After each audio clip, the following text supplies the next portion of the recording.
So far, we have looked at forecasting, allocation, and replenishment. Now we reach the financial consequence of getting demand wrong. Because even when companies plan carefully, some products do not sell as expected. And when they do not sell, the company faces a new decision. Not how to produce, not how to replenish, how to recover value. That's where markdowns began. This is the plan. Every fashion company plans to sell at full price. No company plans to sell at a reduced price. That's the original economic intention. But many products do not make it there. And when full price demand fails, when there is no demand for the full price, the company has to respond. What happens next? When products do not sell, inventory remains. But time does not stop. The season moves, new products arrive, and the remaining inventory starts losing value.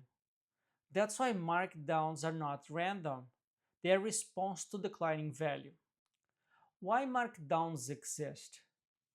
A markdown is a reduction in price to stimulate demand. So what we're trying to do is we are trying to give discounts for consumers so they see some value in purchasing the product. Perhaps the product is too expensive at a full price and customers don't see value, but when you start reducing, then we can stimulate like consumers, then they can maybe buy the product, purchase the product. So the purpose of markdowns is to liquidate excess inventory. What the company is trying to do is trying to recover value before more of that value disappears. So it's better to sell with a 50% discount than selling with a 60% discount. It's better to sell with a 60% discount than selling with a 70% discount. This is the key shift. Mismatch is no longer operational, mismatch is no longer conceptual, mismatch is no more only in the conversations. Now it becomes a financial reality. A lower price means a lower margin. A lower margin means less profit. So markdowns translate forecast error into financial outcome. Now a company faces a timing problem. When should the company mark down? Early in the season or late in the season? And this is not a simple pricing choice. It is a risk decision. Let's discuss early markdown first.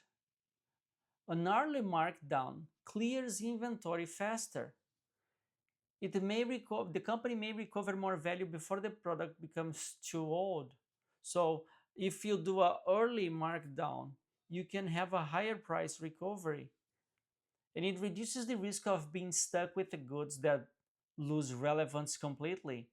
If we do a markdown very early, maybe you can mark down for less discount. Instead of giving 50%, you can give 30% and customers feel stimulated to purchase.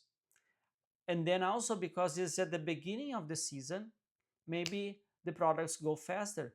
It's a faster clearance. But it also means giving up of the chance of more full price sales because you are doing the markdown too early. You are giving up of the full price too early. Maybe if you leave some time more, maybe you could sell for a full price. But also there is less risk of total obsolescence, something that I mentioned before. Like the products, like if you do markdown early in the season, then your product is not too obsolete. And then people again see more value. Okay, so that's the idea an early markdown. A later markdown gives the company more time to hope for full price sales because you are giving more time for the product be on the shelves with the full price. But it's also riskier because if you wait too long, then maybe the season is passing and going, and then customers are not showing up, or if they show up they don't like it, and then they look for other products. So there is a higher chance that you are going to have an unsold inventory. Okay, the inventory may be worth much less by the time the company decides to react.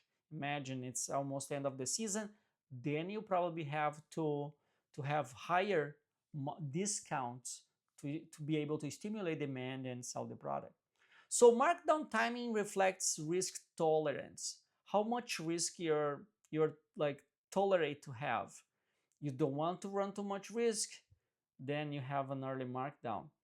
You tolerate more risk, then you can wait longer in the season. And markdown is not the only exit here. That's not the only option. Some goods can go to outlets. Some can go to secondary markets. Some can go through wholesale clearance. And some can even be disposed if it's important for the brand to keep the reputation and the perceived value. It may be better to dispose and dispose in a way that nobody can access, like burning or like cutting or disassembling the product. Do something to avoid like a low price, and then um, doesn't match the reputation that the brand wants to have. Remember the promise. So different channels recover different values of the product. And those choices depend on brand positioning. Like I was saying, if it is like an exclusive brand that promises exclusivity, then is a certain way um, of reducing the exposure of the product and not only going through markdowns. We have one example here of markdown, which is Lululemon. We mentioned this company before. I like them because they have in their website they have a specific like section which is called "We Made Too Much," and that's the clearance section for Lululemon. Some firms plan for this, like even Lululemon, that they have a website for this. Um, Markdown prices are not always accidental. Some firms accept frequent discounting as part of the model. Some avoid discounting. Whenever possible, they try to avoid. Some adjust prices continuously, maybe giving discounts or reducing the price, but not too much as the season goes. So some dynamic pricing and always can be available as an option for companies. So pricing is not only reactive; it can be strategic.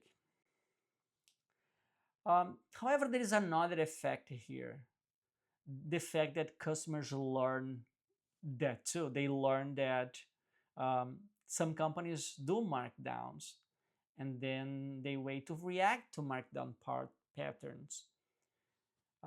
They have frequent discount train waiting in some customers. They're more willing to wait for the lower prices to come. That weakens full price demand. If markdowns are rare, price credibility stays stronger, right? Like if you, I know that that's not fashion, but Apple is a good example that they don't give too much discounts, they don't reduce, they don't give markdowns in their products. So some companies, especially like more exclusive, prestige, luxury brands, they avoid giving discounts to preserve their credibility. So markdown strategy shapes future customer behavior, not just current inventory recovery. Have that in your mind. When you're working with markdowns, you're also shaping customer behavior. The bigger financial impact. Markdowns affect more than one product. They affect gross margin, cash recovery, inventory turnover, and brand perception. That's why markdown policy is a financial management tool, not just a sales tactic. should be very strategic for companies. Fashion companies should see markdowns as a, like, not only to promote sales, not only to reduce inventory, but also um, to stimulate demand, to keep brand perception or change brand perception, to shape consumer behavior, to recover cash. So there are many different impacts for coming from markdowns. Different models, different tolerance. So not all firms treat markdowns the same way. It depends on the promise. Remember that. Does does this markdown fit the promise? That would be the question to make here. So we have, like, for example, fast response models. They often try to reduce excess through tighter control and replenishment. They try to be fast, they replenish fast, and by replenishing fast, they can be more aligned with the demand. Cost efficiency models.